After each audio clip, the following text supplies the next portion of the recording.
We're going anyways. We're rolling. Hello, everybody. Hello. My name is Shannon. I'm Alyssa. Welcome to another episode of B Movie Bash. B Movie Bash. The podcast where we bash B movies. Yes, and I'm ridiculously hot right now. Do you need to go change? No, it's fine. It's okay. Okay. I'm just...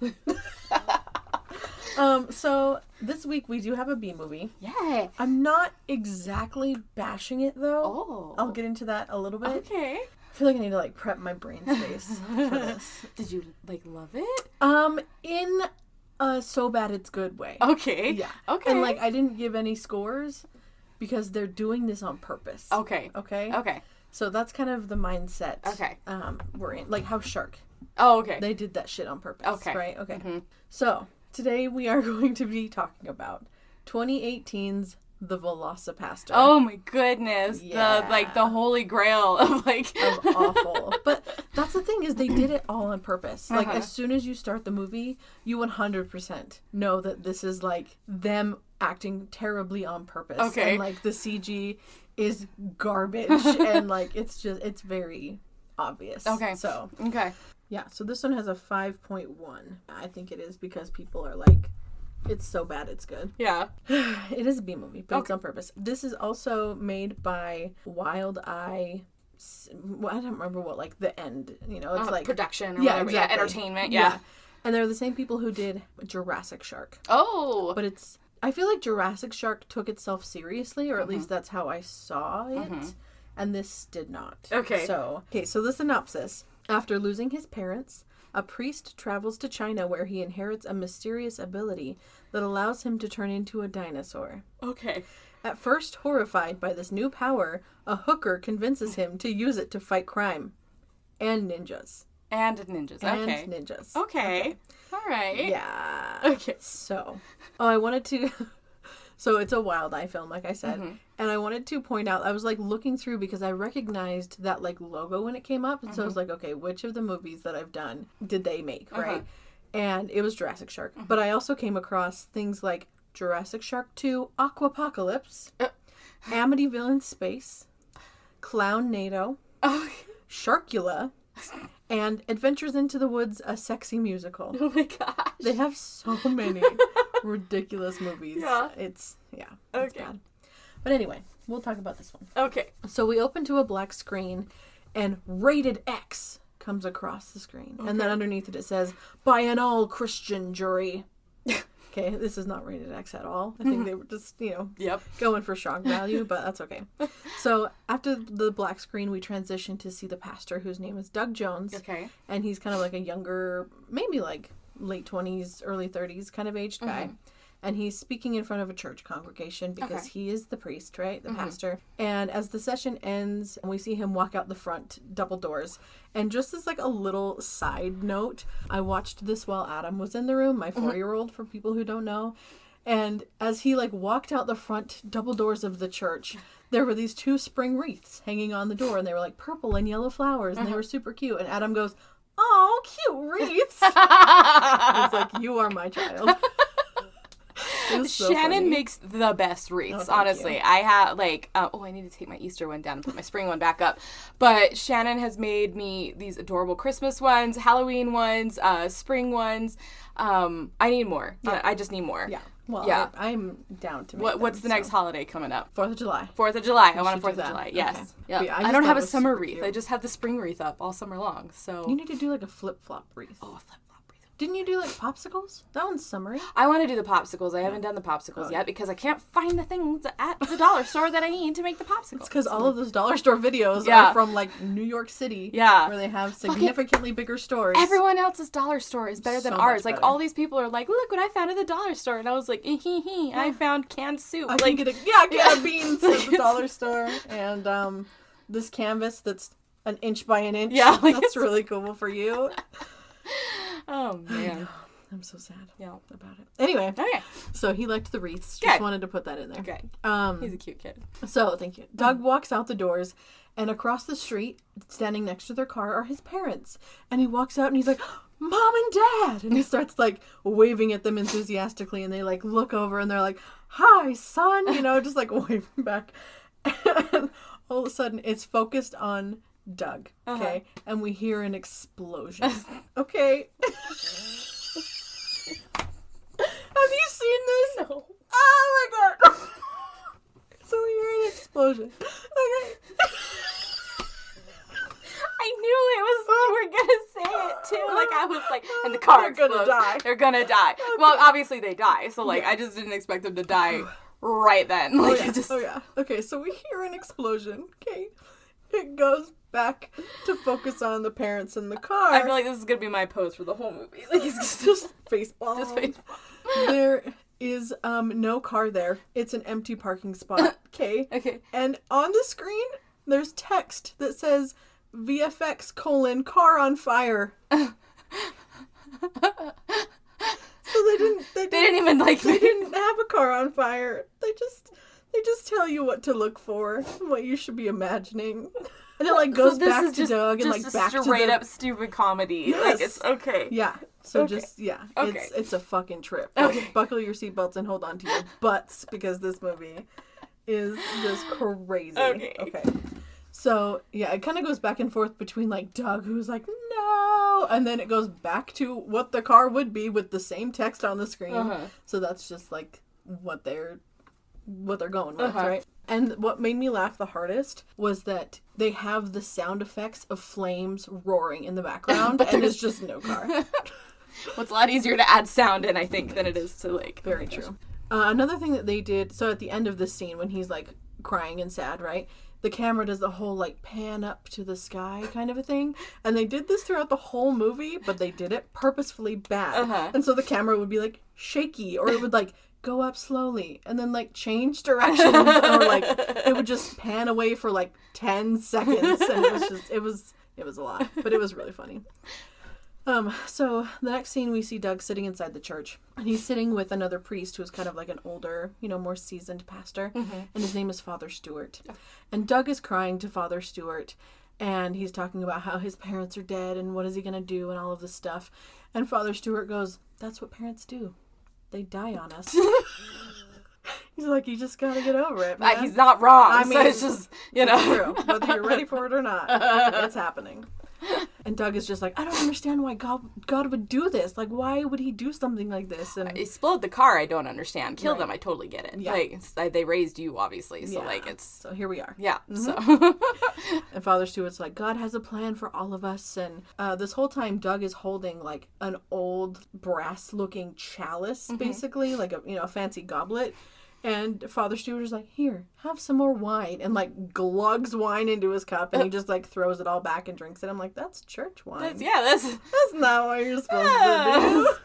And then this is another thing they do, is they get like super overly artistic with things. Okay, so they're sitting on a pew. The camera zooms out so that we can see like more of the church behind them, and then superimposed over the top on like either side of them is Doug's face on one side and Father Stewart's face on the other side. Okay. And those close-up faces are the ones talking, like doing the dialogue for them sitting on the pew. And them sitting on the pew are also moving their mouths to the same dialogue. And it's just like, okay, this is a lot. Yeah. But okay. Father Stewart basically suggests that Doug needs to like get out and travel and see the world and see how other people live. And he says, "Go where you think God won't follow you, and if you find him there, you'll know that he's with you." Kind of a thing. Okay, I mean, that's not that bad advice. Like, that's, yeah. Know, right? That's pretty, heartfelt. Yeah. Thank you, Father. The next scene, we go to kind of like the opening credits, and it is over a scene of Doug driving in a car, and he's just, driving along. And there's like rock music playing in the background that is very obviously written for this movie. Like, all of the music in this movie is... bad. Bought on Fiverr. Yeah. It was bad. And like the lyrics were like, "Turn into a dinosaur as if I'm dreaming. I feel your love is extinct, and maybe that's the reason I'm traveling on." And I'm like, this couldn't get more on the nose if you tried. But it was actually like kind of good. Yeah. In like a really bad way. But so that's what, there are definitely some movies that I'm just like, the best fucking part of this whole movie was that end song. Like, just, like it's... Yeah. At least they can pick their music. It's been a while since I've had a movie had a really good end song. That's true. Like, yeah. You need to work on that. I know. I'm sorry. So, they need to step up their game. They do. My favorite was, he just like keeps driving as there's credits and stuff. And as the music starts to kind of fade out, the guitar is like, and I didn't notice it the first time, and I was like, Jurassic Park. That's funny. That's like my, I don't, do you ever like hum like the same song over and over again when you're doing like menial tasks? And you know, just, I sing, or I like hum 2 of the same songs. And Zach finally realized what they were the other day. And one of them is Jurassic Park, and the other one is the A-Team. So, like, the A-Team theme song. Wow. I don't know. I don't even know what that is. Now you have to sing it. Now I have to sing it, and now I can't remember thinking. Like, oh my gosh, that was accurate. No, that's a good joke. I know it. I do know it. I'm totally on the spot. Now I can't think of it. It's okay. We can clip it all out. Okay. It's fine. But, like, I do hum it, like, all the time. But now all I can think of is the Indiana Jones theme song. Yeah. Yeah. And that's not it.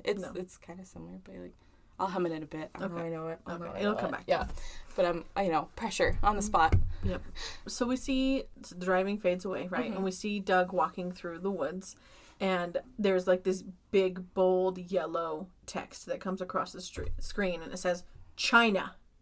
So apparently he drove to China. Okay. Or they didn't show the rest of the expedition. Okay. But yeah, so it says China. You're telling me they missed out on the airplane flying across the map to get there? I guess so. I feel like that would have been cheaper than him actually being in a car. It like probably just would have. Yeah. You're right. It was a fancy car too. I don't remember. They like show like the name of the car at the end, but I don't remember what it was. Okay. It was fancy. And then just in case, seeing the word China wasn't enough for you, he like pushes through some trees and comes out and he goes, China. So we know that he's in China. Good. Right.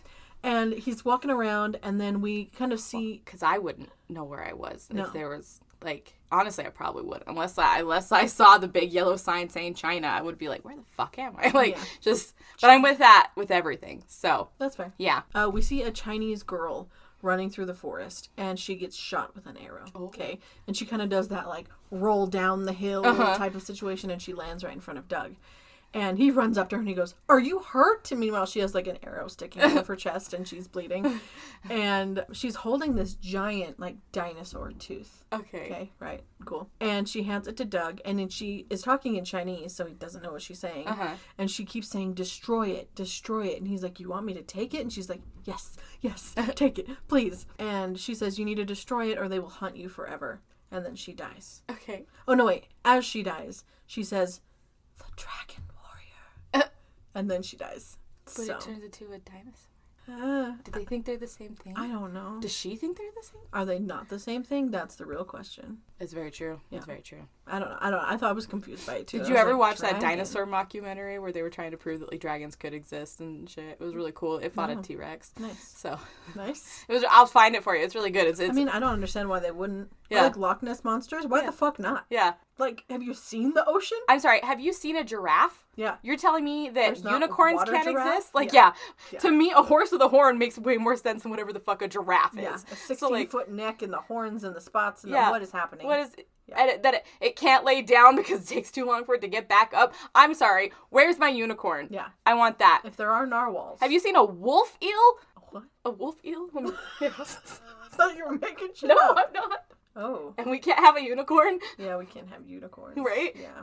This is why. My dad is insistent that when we were all up in heaven, God was like, "Hey, everybody, show me what you made." And they're all like, "Look, I made a cat. Look, I made a dog. Look, I made this giraffe." And it was God being like, "Oh, how good. Let's put it on the fridge." And like just send them down to earth to be like, "Here you go." And like every animal ever created was one of us making it. And like, I like that. Yeah. Because there's that one fucking kid too that's like, "Look, I made a frog. Look, I made a spotted frog. Look, I made a frog that can kill you." Yeah. Like just, like if you lick it, it does weird things to your brain. It is true. Like, it is. Yep. 100%. So, that's exactly what I feel it's like. It's just, put it on the fridge. Like, good job, buddy. Good job, guys. You did it. You did it. So he takes the tooth, and we see a ninja come across his path, right? And he has a bow and arrow, and Doug sees him, and he kind of stumbles backward with the tooth in his hand, and it cuts his palm open. Okay. And he was like, because he was I guess if you're squeezing it, it's like big. Okay. So, and then he kind of falls backwards and passes out. And we see him wake up, and he, like, sits up, and he's covered in sweat, and he is in the church. Okay. And Father Stewart is like, did you have that dream again? And Doug is like, yeah, my hand really hurts. And Father Stewart is like, well, you probably got some kind of disease when you, like, cut your hand open. You were over there in China, you know. And he just suddenly home again? Yeah. So, okay. Yes. Okay. And Doug comments about how the Chinese girl was saying Dragon Warrior in English, I think. Pretty sure, because he understood it. And she said Dragon Warrior right before she died. And Father Stewart goes, how Eastern. I was like, okay. Yikes. Okay. And then Father Stewart is like, okay, well, you have here, like, rest, you know, stay here, do whatever. And he gives him some food, and he's like, here's some food if you're hungry. And then he walks out. And Doug goes, I am hungry. Hungry. And then it cuts. He decides to get some air, and he's kind of like running down the street, like animalistically almost, you know, where they're just kind of like, and he runs past this homeless man who's like, spare some change, sir, you know, and he's like, no, I don't have any money, and he just keeps running, and he like runs into this woman who is like scantily clad, sucking on a lollipop, and has like a leopard print, you know. Oh, the sign of a hooker. Yeah, exactly. Exactly. Animal print. Yes, that's a sex worker, and you know it. But yeah, he just kind of like runs into her and keeps going. So she kind of walks further down the street, and she walks up to her pimp, who is like the most, like, if you could picture the most nasty, creepy man, it's this man. Like, he has like a long trench coaty, and he's like heavier, and he has long hair, except for on the top where he's bald and he has a comb over. So he's got a skull cap going on, huh? It's yucky. Okay. He's a yucky guy. Ugh. And she walks up to him, and she's like, where am I working tonight? And he slaps her across the face. Okay. And he's like, don't question me. I was like, what? I'm not questioning you. I have a question for you. Yeah. It's not questioning you. No. It's, sir. Yeah. And he's like, my name is Frankie Mermaid. Do you know why my name is Frankie Mermaid? And she's like, because you're swimming in bitches. I was like, what? Where's the other bitches? I only see the one. There were a couple other prostitutes over there. But still, I was like, okay. But anyway, he tells her that she should work in the park tonight because that's where the real money is. And you're the real money, baby. And then he just laughs maniacally for an uncomfortable amount of time. I didn't time it, but I think it was like 12 seconds of just like creepy laughing. So the scene changes, and it's nighttime now, and we see Doug running through the woods, and he's still kind of doing that like animalistic, like a werewolf about to change kind of a thing, you know, and he's just like really struggling. And then we hear him like roar, and his eyes turn yellow, and they have like the slanted, like the cat ovaly eye. eyes, yeah. And he's just like not having a great time, right? Doesn't make sense, because I really don't think, like, if everybody's talking about how like dinosaurs were more bird-like than they were, you know, birds don't have. No, I don't know why he had those eyeballs at all. I mean, they were just probably the coolest looking contacts. They were like, yeah. Those are $12. Yeah, let's get them. Let's get them. Yeah. Like, yeah, I agree. That's kind of weird. But anyway, so then we see Carol, who is walking. Oh, Carol is the sex worker. Okay. And she is walking through. I know. I was like, okay. Okay. I mean, anybody can be anybody. You just have to dream big enough, I guess. I know, but I'm just surprised they didn't name her like Candy. Yeah. Or, you know, something like. But... Trixie Skittles. I know. That would be my stripper Carol. name. Trixie Skills? Yeah. It's from one of my favorite books, so. Okay. Pestilence is what she names his horse, because his horse doesn't have a name, so she names him Trixie Skills, and he's like, my horse is not Trixie, and she's like, that's not the point. Like, that's... Shut up. Shut up. Okay. Yeah. So she's walking through... Speaking of sex workers. Yeah. She's walking through the park, like, on a path, and just off of the path in the darkness is this person who is, like, crouched down wearing all black, and I don't know if we were supposed to not see him. I'm pretty sure we were supposed to see him, but as she walks past, he like comes up behind her and mugs her and like puts a gun to her chin and stuff, and she's like freaking out, and he's like, give me the money, and she's like, I don't have the money, I'm not the one who takes the money. And he's like, take me to the one who has the money, and she's like, no, you want me to take you to my pimp? Yeah, right? My pimp's gonna fucking shoot you. Yeah. And all of a sudden we hear a growl, and the man gets knocked to the ground, and we just see a dinosaur head attacking this guy. It's like a full costume, but it was not good at all. Better than them just using like a T-Rex toy and being like, dun, dun, I dun, don't know. dun, dun, dun, dun, dun, dun, dun. Honestly, maybe not. I don't know. It was pretty terrible. Like close to the camera and the guy's just laying further in the perspective. distance and just be like, like that's how We need to make a movie. We need to make a movie. That's what we need to do. That's what I'm gathering from all of these episodes is we just need to make a movie. Let's do it. Okay. Let's do it. But yeah, so he's attacking this guy, but he somehow manages to get up, and the mugger starts shooting at Doug, but I don't think anything happens.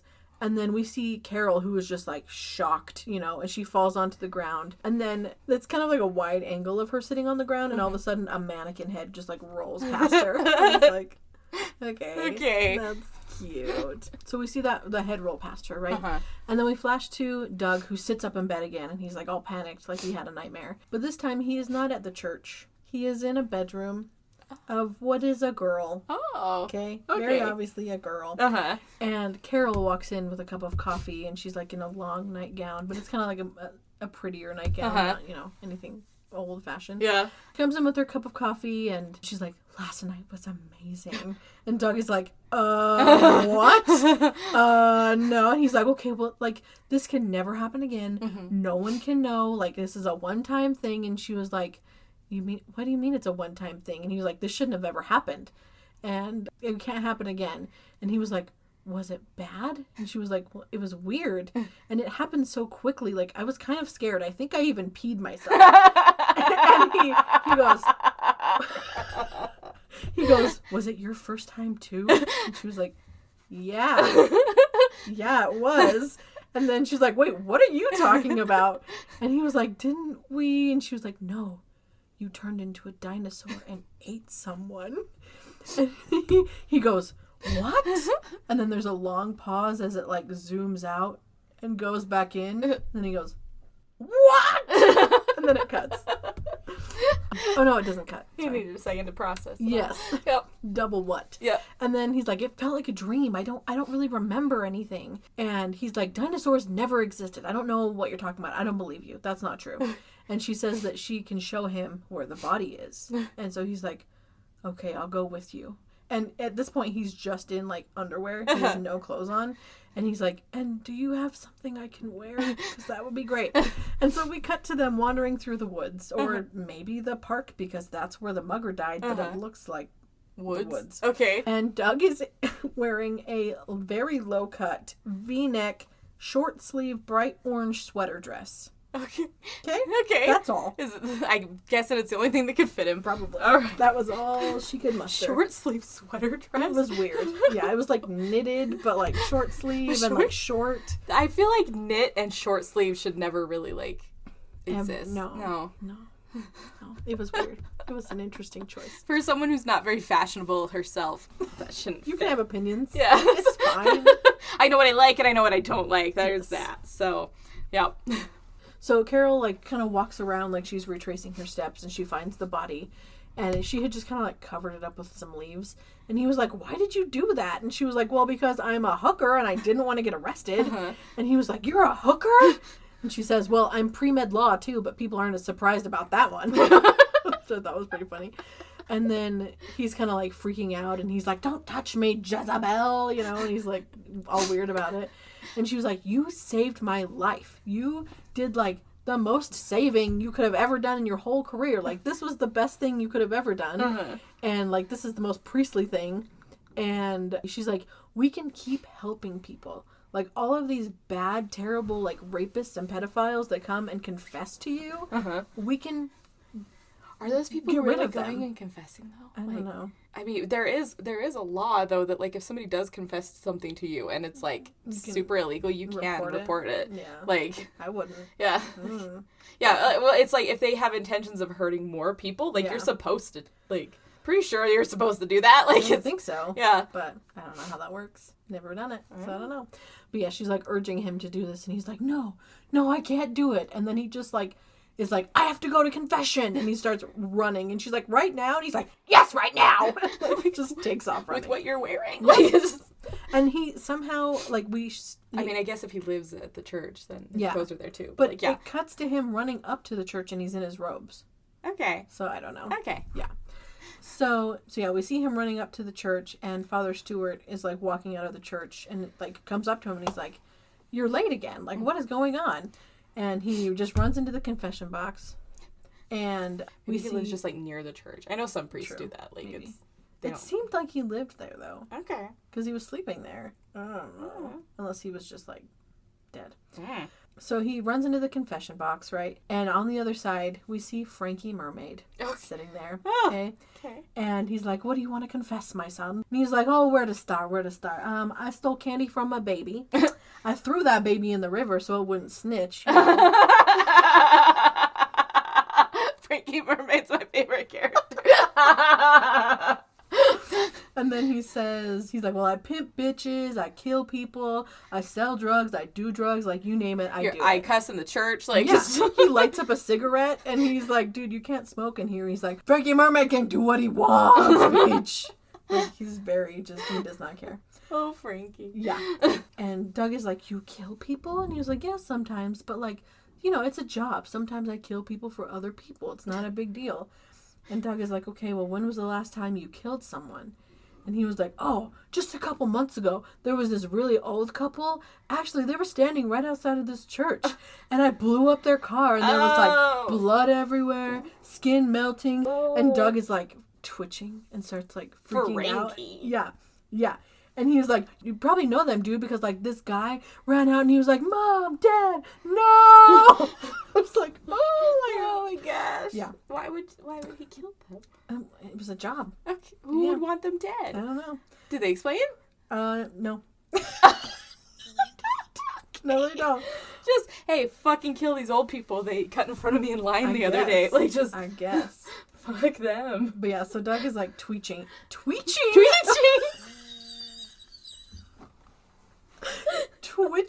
and freaking out. That wheeze is the best thing in the world.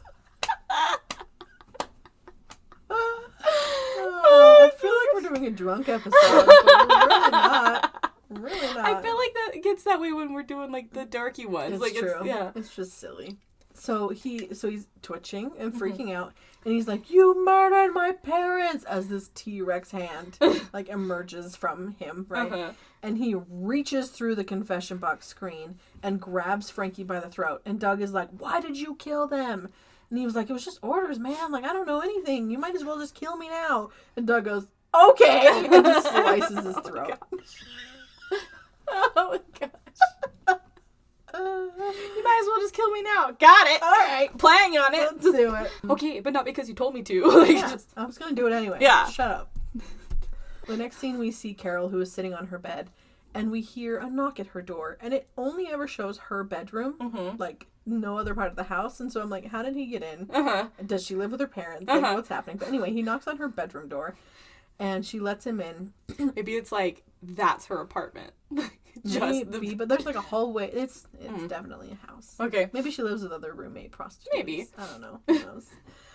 But he kind of comes in and he's like, okay, how are we going to do this? Like, if we're going to do this, how are we going to do it? And she's like, we can make a plan. We can come up with rules. And he's like, oh, like commandments. I know about that. You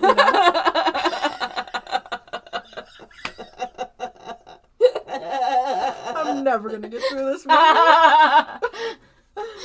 And he goes, or she goes, I don't know much about God, but yeah, sure. And he goes, I don't know much about dinosaurs. Okay. Oh, and then Doug tells Carol that his parents were murdered, and he's like, I killed the man who killed them today, and it felt good. And she's like, oh wow, that's like crazy, you know? And he's like, I know the world is a better place without Frankie Mermaid in the world, you know, in here. And she's like, you killed Frankie Mermaid? And she like goes up and hugs him and gets all emotional, and she's like, thank you. And then they're kind of standing like facing each other, right? And he goes, we're only gonna hurt bad people, right?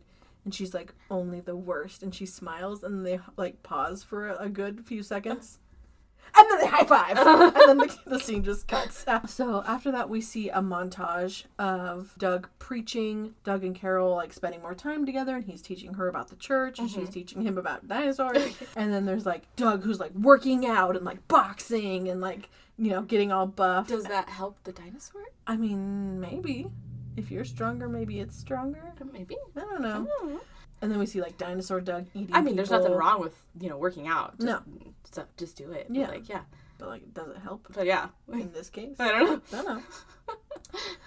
toward the end of the montage, there's this scene of Carol who is like accepting the sacrament where it's like the little wafers. I think they're Catholic, I guess. I don't know. But she's like down on her knees in the church, right? And she's like sitting there with her mouth open.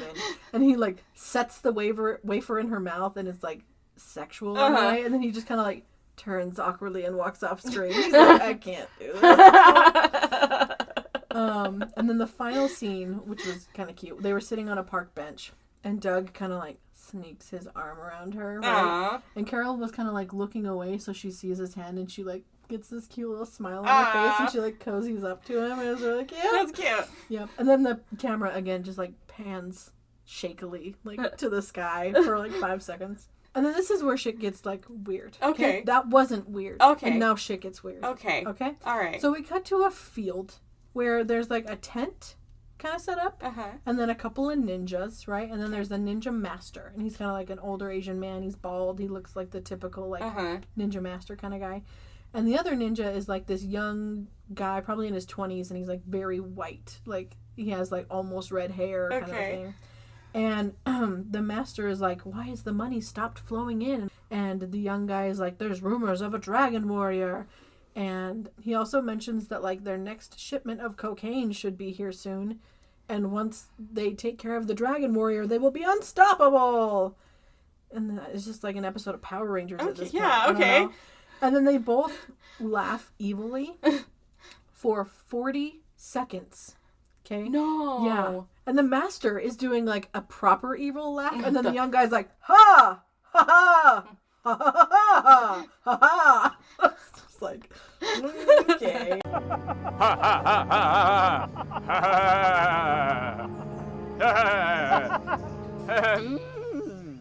ha. This is fun. Also, the master only speaks in Chinese. Okay. But people talk to him in English, and then he responds in Chinese, and people understand him. He gets it. He just doesn't want to speak it. I guess. Yeah. He says like 5 words in English. But yeah, so that's the end of that scene. And then we go back to Father Stewart, who is outside of the church, and he sees Doug and Carol standing across the street spending some time together. Okay. Right? And then it cuts to a little bit later when Doug is inside the church, and he's reading a book called Crime 2. And there's a book about dinosaurs sitting on the table next to him.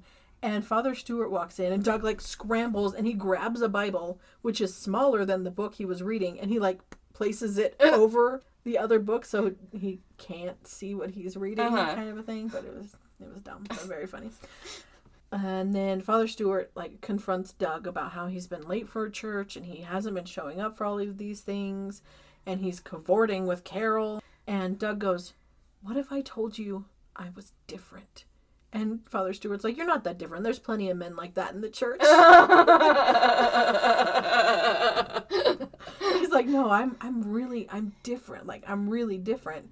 And he tells Father Stewart about the dinosaur situation. I would have been like, is Carol a guy? Right? Like, what's going on here? But yeah, he tells him about the dinosaur situation. And Father Stewart is like, that's impossible. Like, that you must need an exorcism. That's what we need to do. And Doug is like, I'm just trying to get rid of all of the scum of the earth. And he's on a mission. And maybe his mission is from God and all of this stuff. And Father Stewart's like, I'm going to talk to the diocese about getting you an exorcism because this is ridiculous. And then he leaves and locks Doug in that room. Okay. And we see Doug kind of sit there for a while. And he's like upset. And he's thinking to himself. And then there's like a voiceover of him thinking, I had parents once. What would my parents say? And we get a flashback of Doug sitting at the kitchen table with his parents. And they're just laughing the entire time. There's like, you know, like dumb, happy times with your family. And then the mom kind of has a little voiceover where she's like, we're happy with your life decisions. And then the dad says, I'm so proud of you, Doug. You're my only son. It's like, okay. And then there's another scene with the parents where Doug is... Have you seen that? Sorry. Have you seen that girl on TikTok that's just like, I'm your dead wife and you're reminiscing about the time we went to the beach and she's just like, Christopher, oh, come chase me by the water, Christopher. Like, that's all I can think of is happening. Essentially, like, yeah, that's it. But we see them in a car, and Doug is like in the passenger seat and his dad is in the driver's seat. And he is talking about how they're so proud of him. And he's like, you know, becoming a priest is a big deal. Is that really what you want to do? And he's like, I want to do good in the world and I want to help people. And his dad is like, yeah, well, follow your heart, you know, like that's good for you. And then he's like, well, get on out of here and go to priest college and we'll pick you up after priest college is over. And now it shows that mom is sitting in the backseat behind him and they all kind of like awkwardly hug over, like a group hug over the seats. And then Doug heads off to priest college. All right. And then we see present day Doug kind of start to take off his priest clothes and the scene fades. But next we see Carol, who was waiting outside of the church, and it's nighttime. And it does a couple of like fade in, fade out scenes so that we know that she's been waiting there a long time to see him. And finally she gives up and leaves. Then we hear Father Stewart come in and he's like, the diocese is taking too long, so I'm going to take matters into my own hands. And we see that he and Doug are now in this dimly lit room. Okay. And there's like all kinds of like weird shit. There's like tarot cards, altars, candles. There's like things from all different kinds of religions all over the place, right? And this very dramatic man comes through. He's got like thick eyeliner and like, I don't know. He just has that kind of like artsy goth grown up kind of vibe, you know, which is fine. But anyway. He's an artiste. Yes. But anyway, they say that his name is Altair and that Father Stewart knows him from way back in the day, right? Okay. And Altair is like, okay, tell me, Doug, everything, like, how did this start? Tell me everything that has happened, right? And he starts off his story, but it kind of fades out so that we can't hear it anymore. And the camera pans over to Father Stewart, and he's, like, talking about how he hasn't seen Altair in years, since the war days, the war times, right? The war? Yeah, so we flash back to the war, okay? And it's just a bunch of guys standing in the woods in camo, right? And they got another actor to play young Altair, but for Father Stewart, they just took him and put a blonde wig on him and, like, stuck him in a helmet. And they were like, here you go. That's good enough. And they're just kind of, like, talking about their comrades who have died in war and, you know, all the struggle and stuff. And Altair's like, do you have a girl back home, buddy? And he pulls out a picture and he's like, yeah, this is my sweet Adeline and I'm fighting for her, you know, and all that kind of stuff. And he's like, once I get out of here, I want to settle down and start a family. And Altair is like, yeah, once you get out of here, you should have a bunch of kids and you can name one after your old war buddy, Ali. You can name him after me, buddy. And he says, like, you can name him after the only one who made it through the whole war without being hit once. And he gets shot? Yeah. Yeah. And he gets shot in the chest. And we see, it kind of like fades to Father Stewart, who's writing a letter to Altair's family being like, I'm so sorry, blah, blah, blah, blah. Your son got shot. Yeah, he didn't die because he's here in the present day, so what do you mean? I don't know. Maybe he did die. And got resurrected by the church just to do weird shit. Maybe. Oh. I don't know. While he's writing the letter, he hears someone calling his name off in the distance. A woman. Adeline. And she's like, James! And he's like, Adeline! And they like go back and forth for a few times and then she like runs across the forest to him. And right as she is coming up to in front of him, she hits a tripwire bomb. Oh. And explodes all over him. Why was she in the war? Why was she there? I don't know. Yeah. Don't know. Okay. Yep. All right. So she explodes. Oh. And two of his comrades, I know, two of his comrades walk over as he's just like dripping with like carnage, right? And he's like, wow, those trip mines, you know, they'll really get you. And then one of the other guys is like, I don't think we can do anything for her. She's too far gone. You are correct. Yeah. She's the most gone. Yeah, like I'm pretty sure you're not going to find all of her. No. Like, yeah. Mm-hmm. Yeah. Okay. And then someone else is like, what was she doing here in the forest? I don't know. Maybe trying to start a family. I was like, okay, you guys. Oh my gosh. Okay. But Father Stewart explains that he never recovered from that. I wouldn't either. Like, he went back home and he went back to the clergy. Right. So we go back to present day where Altair is telling Doug about the exorcism and they get started. And while Altair is chanting, he's like, do you feel anything, Doug? And Doug's like, well, I got a little bit of anxiety. And he's like, okay, that's normal. Do you feel anything else? And he's like, well, it is kind of hot in here. He's like, no, anything else. And then the lights start to flicker and his eyes go yellow. And he's like, I feel hungry. And then he roars and his arms turn into T-Rex arms. And then he attacks Father Stewart and runs out of the house. Oh, okay. Okay. So we see him running through the woods, and 3 ninjas come upon him, right? And the main ninja, not like the master guy, but a different ninja, he's like, okay, we gotta strategize on how to attack this dragon warrior, blah, blah, blah. And he's like, takes out a pen and paper and starts like writing stuff down. And then it pans over to the ninja on the left, who is having like a voiceover monologue about this girl back home in China that he thought he was going to marry. And he's like, I've always known this is how I was going to die, but I just wish I could go home to her. And then it just goes back, it just refocuses. And then they attack Doug. I was like, what is happening? I'm having a brain aneurysm just listening to this. Like it's... Yes. But Doug is in full dino mode, so he obviously does not care. Yeah. He doesn't care about your fights internal monologue that you're not saying outwardly to anyone else and letting anyone know that you're in love with some girl. Not at all. So I also appreciate that this is how you knew you were going to die against, a fucking dinosaur. Yeah. So. Just always have known That's this. how I hope I die. Yeah. Fighting a dinosaur? Yeah. Hell yeah. Fuck yeah. Hell yeah. So next we see Carol come into her room. It's like the same night. And she goes to kind of put her things away in the closet when she hears Doug say her name. He's like, Carol. And it like pans over to him and he's sitting at the foot of her bed covered in newspaper pages. For reasons. He's not naked. He's just covered in newspaper. Okay. Yeah. Okay.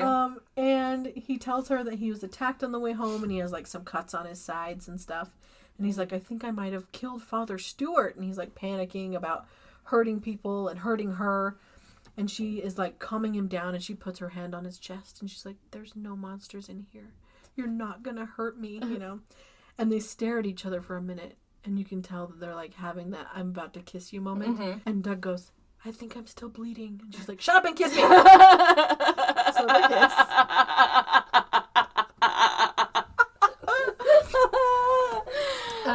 And then we get another like very artistic scene where it's like a split screen of the two of them undressing and like everything Doug is green and everything Carol is red. And they like make out and they do stuff and whatever, but they don't really show much. And there's just kind of like a montage of like the time that they've spent together and like flashes of like the movie in its entirety up to this point, like doesn't even have to do with them specifically. And then at the end I actually really liked this part because they overlaid the two of their faces and it was kind of like a slow-mo video of like her pushing her hair back and like him looking at her, but they flashed between them so quickly that you could see both faces at the same time. It was really cool. That's kind of cool. I was like, all right, okay. Like, trying to be weird, accidentally get awesome. Like, yeah okay. Cool. I dig it.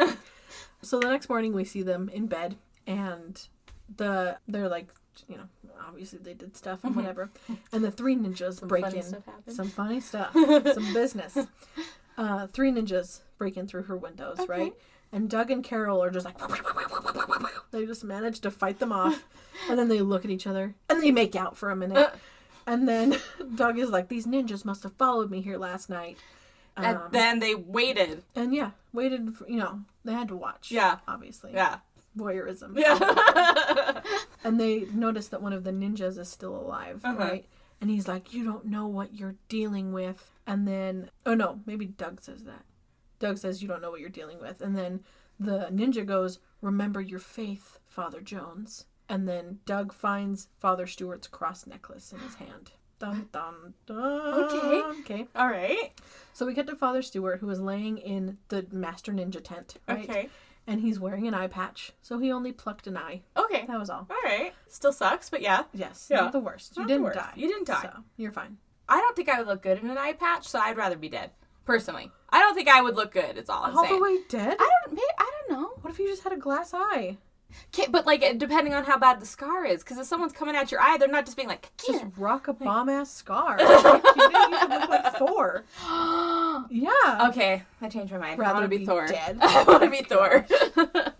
Goodness. Okay. So Shannon keeps me grounded. Sometimes. Only sometimes. Grounded in that you want to be Thor. Okay. So Father Stewart asks like where he is, and the Chinese guy in Chinese explains that he's at Saint Artemimus Academy. Okay. Okay. Then he's like, where's Doug? And he's like, he's not here, but he will be soon. And then he explains that they train holy ninjas with the purpose of defeating evil in the world. And they like go to a different tent and he sees all of the cocaine that they're processing, right? And he tells Father Stewart that they are going to put all of this cocaine onto the streets and get people addicted and then cut off the supply so that they get desperate and have to turn to religion. Woof. Right? That's so fucked up. Like, that's... Yeah, it's terrible. Okay, but they're gonna find other dealers. Nah. But it's that strand of cocaine, I think. Like, it's special. Okay, but people will still turn to other shit. I don't know, like that. Man. Like... I don't know. But anyway, that's how they say they're going to, like, achieve world dominance this way, right? All right, yeah. And Father Stewart is like, you can't do this. And so the master stabs him in the gut with an arrow. Okay. And Father Stewart is like, Doug will stop you. He'll be here soon. And then Master and the young kid, like, laugh maniacally at him again, right? So we go back to Doug, who is sitting on Carol's bed, and he is holding a cross. And we hear him think in a voiceover, it's a good thing that ninja told me where the hideout was before he died. So he gets ready to leave, and they head out. And then it just cuts to them in this ninja place.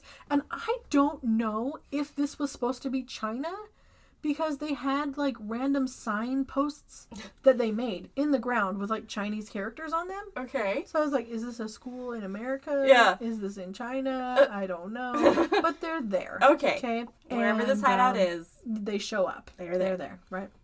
I just feel like that'd be a long way to go to get to China. I agree. Anyway, so, like, kidnapping Father Stewart and taking him to China? Yeah, that doesn't... I don't know. So maybe it wasn't. Who knows? I don't know. But, like, also, like... What better way to, like, take someone far away to, like, China? So, like... True. I don't know. So, it cuts to them in this field, right? And there's a handful of ninjas. And in the front is the young white ninja, but his face is covered. Okay. And he is like, Doug, don't you recognize me? And Doug is like, oh, that voice. And the kid pulls down his mask, and he says, remember me now, brother? And he's like, oh, Sam, no, you aren't my brother. And then we get a flashback to that same, we get a flashback to the same breakfast table, okay? They're laughing. There's a fourth place setting that I did not notice the first time.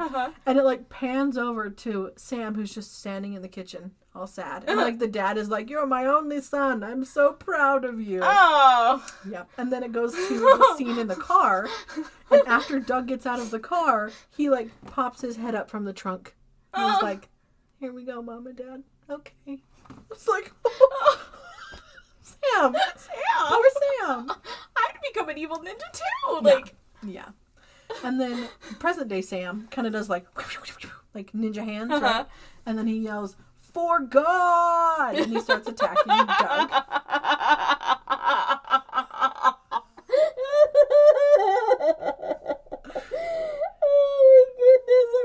Okay. So he starts attacking. Okay. And another ninja goes for Carol. And she fucking pulls off her stiletto high heel and just bitch slaps him with it. Good. I was like, good girl. Girl. Okay. She's like, I'm a hooker, son. Watch me. Yeah. I was like, damn. And at one point, Sam had, like, thrown his sword into the grass because he was like, I'm not going to tarnish my sword with your blood. I'm going to use my hands. And Doug, like, force wills the sword into his hand. It's just like across the grass, and he grabs it. Okay.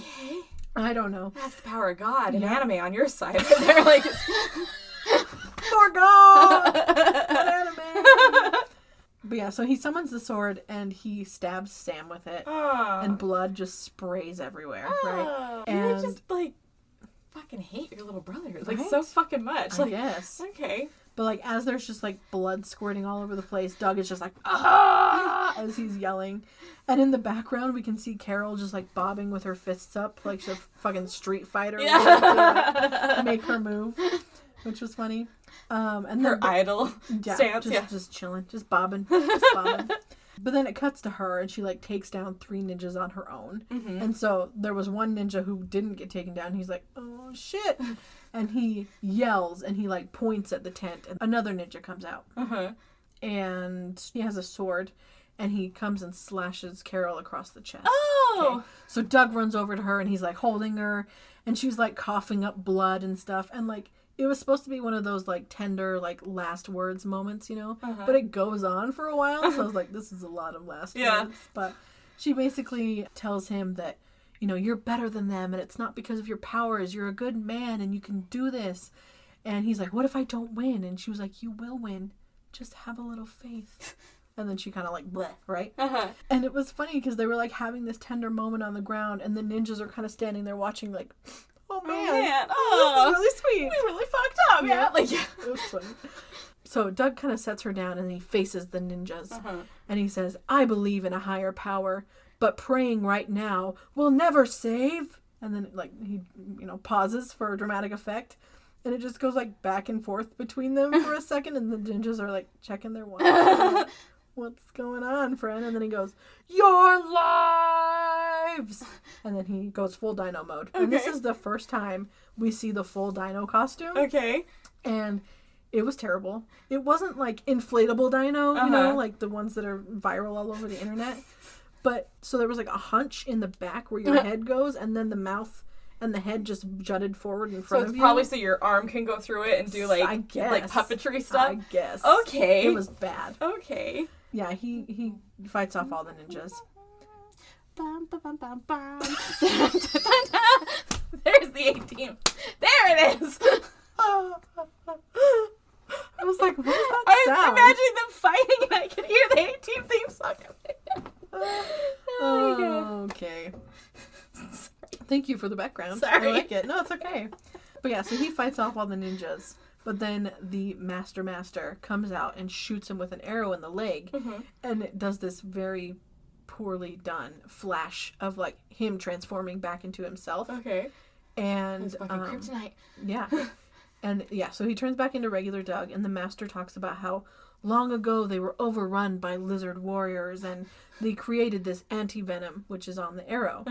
And he's like, do you have any last words, Velocipastor? And Doug says, only 6. I think my hand is immune. And he reaches up with dino arms, and he rips this guy's mannequin head off, right? And we see, like, from behind him, like, pull the mannequin off of the body, that mannequin head. And then he turns it around and, like, raises it up and yells, and there's, like, thick, bushy black eyebrows and a mustache that are, like, glued onto it.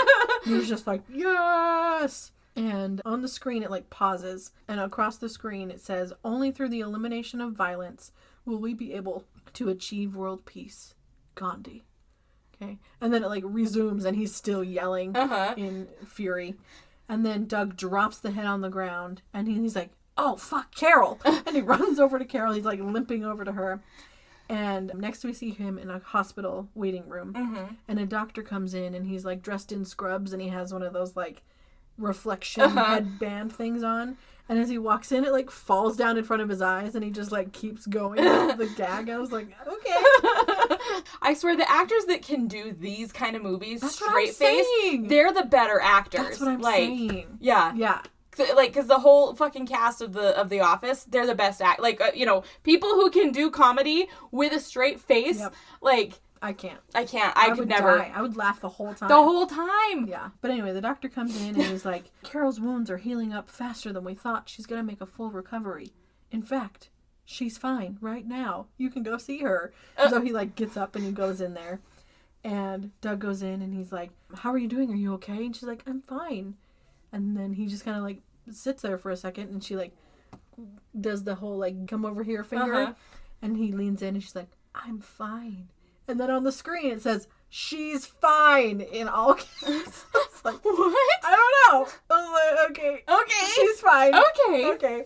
I thought you were going to have her be like, I'm pregnant. Like, that's what I thought it was going to be, but, like, that would have been a very quick. She's fine. Okay. She's fine. She's fine. She's fine. Okay. Okay.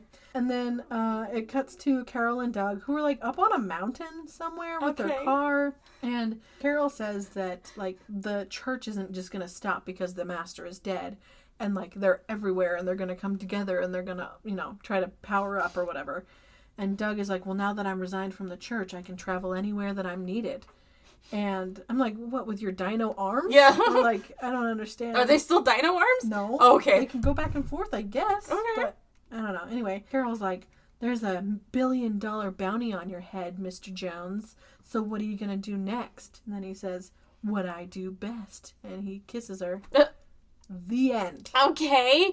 What? That's all you're... Okay. That's it. Okay. And I don't think there's a second one. Were they trying to maybe set it up I for don't a second? know. Or like just... I don't know. But yeah, I feel like I can't give scores. Yeah, because it's supposed to be... All of it was bad. Yeah. But it was so good. Like, I laughed so much. And I would definitely recommend people watch this one. Like, completely. It's on Amazon. It's free to watch on Amazon. So, yeah. Yeah. So, I don't know. I think just giving it a 5, like 5.1, I think is a great rating because, I mean, it's not, it's bad. It's bad. But it's but so bad it's good. Yeah, okay. So just even across the board, you know.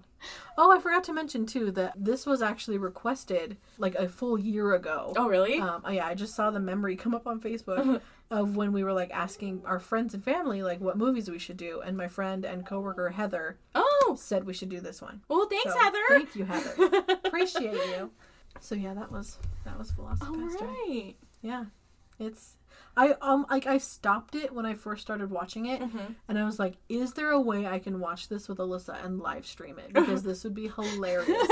But you can't, like, if we did it, we couldn't show the movie at all. So it would just be our reactions. Yeah, I've seen some YouTubers do that where they just record their reactions and then they like cut in a couple of like scenes here or there. So like maybe something. Or I was thinking like, you know how you can do like group watches? Like maybe we can be like, everybody, we're starting at this time, and like 10 minutes into the live stream, everyone starts the movie or something. But I don't know. So could be a thought. Yeah. So let us know if you guys want to see something like that. If you want us to do like a live recording or a live reaction to something, that'd be super fun. Yeah. But that was Velocipastor. Go check it out. If you have not watched it, seriously go watch it. Like, if you love parody awful shit like that, it is such a good one. It's so good. But yeah, I think that's it. Yeah. So, we love you. We love you. We're sorry. Have a great time. Have a great time. Thank you guys so much for listening to this week's episode. Let us know what you think by leaving a comment or sending us an email at bmoviebashpodcast@gmail.com. You can listen to our episodes on all your favorite podcast platforms, including Spotify, Stitcher, Google, Apple, Amazon Music, and Audible, or you can find the video versions on our YouTube channel. If you want to support the podcast, you can find our Ko-fi link on our Anchor page. Make sure to like, subscribe, and tell your friends.